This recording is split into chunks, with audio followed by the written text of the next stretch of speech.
Hey, it's Nadine here. I was going to say with your weekly, and last week I made a video and then I didn't post it. Rocky's saying, yeah, she didn't post it. I don't know whether you can hear the rooster crowing in the background. Anyways, I was just, then I was not feeling it. And then afterwards I regretted. So then I was tuning in into this week and what's coming up. And I feel that sometimes we just have to go through with things and stick with it, and follow through. And sometimes, like I have been following through with my videos.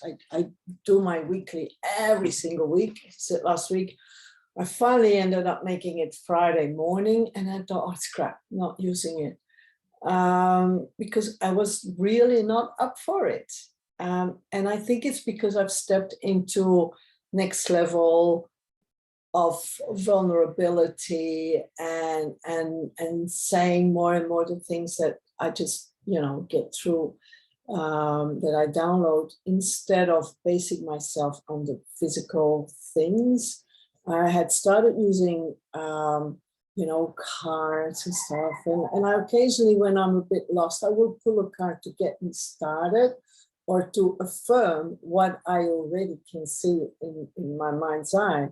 But it's more, like a Band-Aid. Oh no, not a Band-Aid, a crutch actually, because I know I can walk, and I just sometimes find it hard to go through with it. And then I thought, if I'm going through this, you might be the same. You might be ready to just toss the towel into the fighting arena and go, I've had it now. I've been, going on, and I'm halfway through, and I just feel like change, and I need to change this. So what I'm getting right now is don't. Bring in more joy in your life, bring in more lightness, definitely. And if that means that you might skip something that you would usually do, that's one thing, but you still follow through. It's don't give up now that you're there. You're almost there. It's not long now, okay? So stay in it. You got this, you can do this. A good way to focus is to become aware what is going on in your mind. I often compare our mind like wild horses all going in a different direction, and you're standing on their bums, and you need to line them up. Okay, so first of all, you become conscious. How many horses do I have, and where do they want to go? And before you could do anything else. So who are you? What is your default process that you go to in certain situations? And find out what makes you you, and how you can always, and at a subconscious level, how you self-sabotage, and look into your sabotaging and go, okay, there's some work to do here. You can do it by yourself, or I'm happy to help you. I've had clients that were repeating the same thing over and over again. And then I go like, I'm gonna go deep with you. And we went to when they were a child, to their past lives, session after session. We gently dig up everything that is standing in their way. And then, one of them found that dream job they wanted to have. And it just happened, the things just suddenly start to fall together because you fix your projector. I thought the same. How am I ever going to move to Australia? They said, oh, you're 40 years old. That's too old. Nobody moves to Australia when you're 40-year-old. They don't want you there anymore. And I'm like, I'm moving to Australia. And I had to let go of a lot of things and do a lot of work, and work on my projector to get there.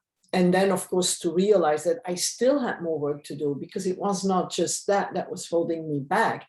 Even once I arrived in Australia, my life stayed the same. I had rearranged the deck chairs on the Titanic, and suddenly it was beautiful weather, and I had to drive on the other side of the road. But the job and the stress in the job was still horrible. I was still not worthy of feeling that, you know, I was worthy. I had people around me that were betraying me all the time, that were, you know, how it is in these kind of worlds. They're not nice to be in, and especially not if you're highly sensitive, because you feel something's wrong, but they play these political games. So you're always stuck between a rock and a hard place. And so I had to also undo all that and go to different layers of suffering there again, to go like, okay, I'm going to stop projecting this, you know, but never go and fiddle with the screen. You don't move to the other side of the world. Don't leave a relationship unless you really have to, because often it's just you projecting everything here on there. And everything here are wild horses going in different directions, because your mind is not just your thoughts. You carry all these thoughts from the people around you and how they made you feel at a young age, and how you disconnected from your higher self. So what I love doing is bringing people back in connection to their higher self. And we even write letters, go like, let's write down what your higher self is saying to you now. And it is amazing, because your higher self is so supportive of you. It isn't that nagging voice in the back of your head.